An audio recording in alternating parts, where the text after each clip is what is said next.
Hey, it's Edna White here. I'm so glad you're with me today. Listen, I want to talk to you about something. I want to talk to you about something that got me really overwhelmed with a lot of things that are going on since 2019. Okay?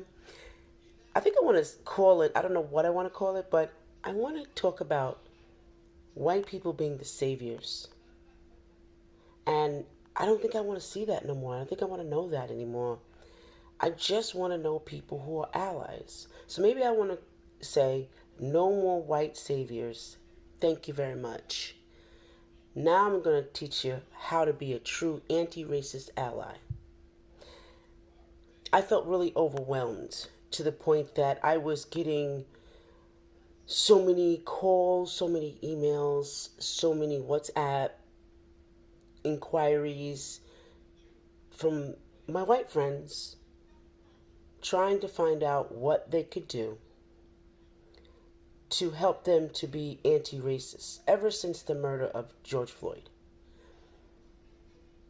I had been thrown into the collective of the white guilt around the world.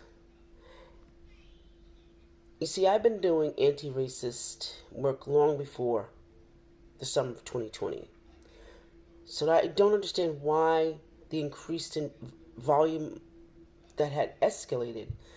Some of these interactions felt so different and unusual to business for me than I normally would receive. Because I work in housing. I've been owning my own real estate business for over 20 years, and working with disadvantaged people.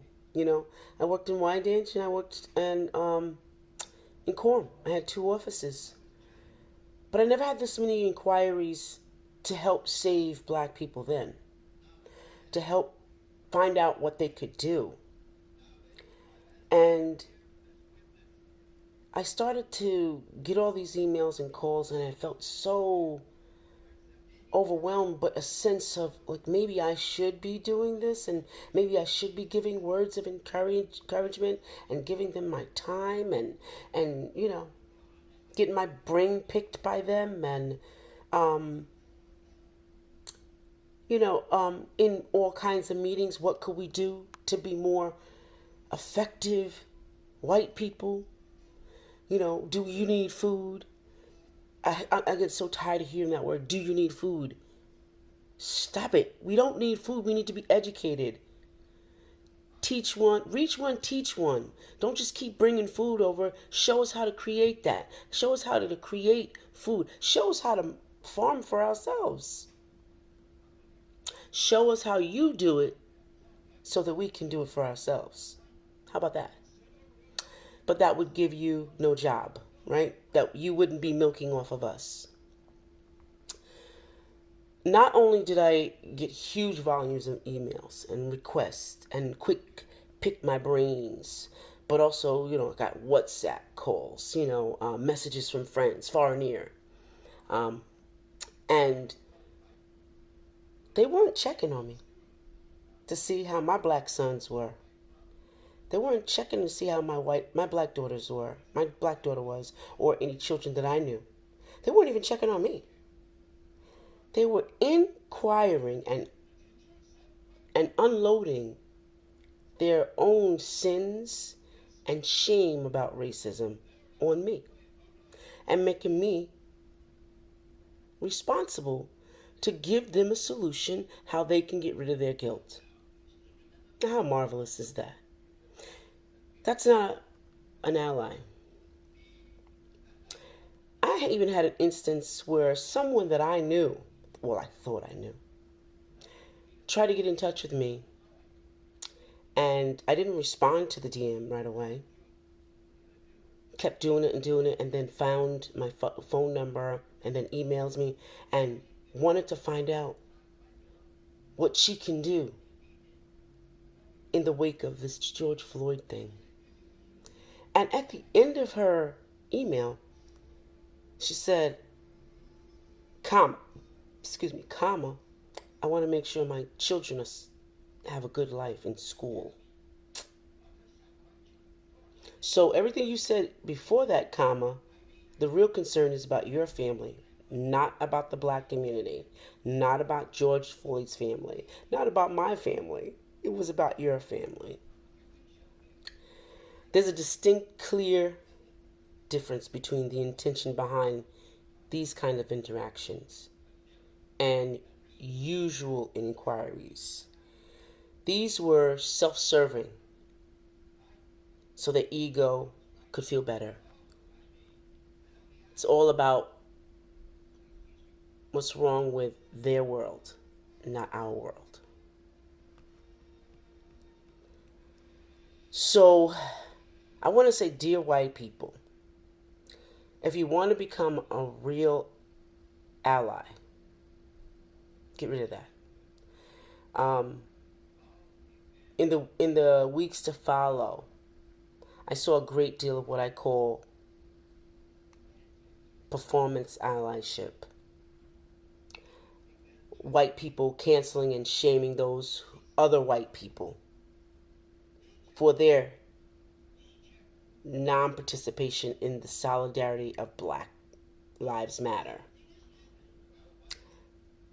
And then the other ones not even checking in on their black staff. Not one call did I get from anyone in my office to check to see how my family was. Performative allyship. Not one. I didn't get a call to say, how are you taking this racism? So I know, just not picking up the phone, saying that to me, my black life didn't matter. Even in my business. Even in the workplace. So don't come to me and say anything about, do you know this black book? Because you're not in the movement, you're in the moment. Do you know this black author? Do you know this black writer? Do you know this black speaker? Don't come to me to tell me anything about that. Because you had an opportunity to do that. And you didn't. You didn't even call to say how you doing. You didn't even say, let me take you out for a coffee, see about how you doing. Now I had some friends, white friends, that did that. I'm not saying all of us. I'm saying those ones. Well, when you see this message, you're gonna know who you are.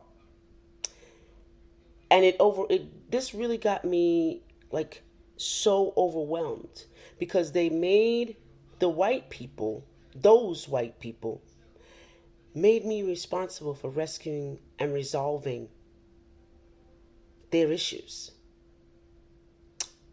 Made me explain what my history was, and they know darn well what it is, and what it shall be, and what it's going to be, and they know. But they wanted us to rescue them, again, from them being enslaved for enslaving us. Crazy, right? Then they want to whitewash us and not acknowledge our history. And it's okay. A job where it's Black History Month and nobody says anything about it.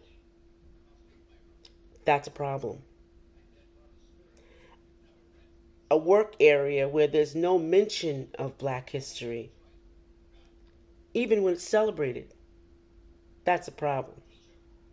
When they don't even systemically say to you that it's a federal holiday, Happy Martin Luther King's Day. What are you doing today? What can we get in together as an office? It's a problem. What overwhelmed me most about all of this present day is that some white people don't know the feelings that we have and the things that they put on our shoulders. They don't understand that, and sometimes I think they don't want to know. They just want to keep putting the pressure on. And for your own self-preservation and survival, You have to start rising up.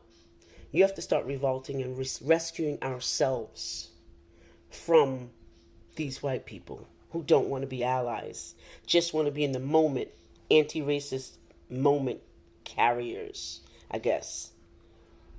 You see, trying to do anti racism work while remaining comfortable, and truth be told, you can't be comfortable.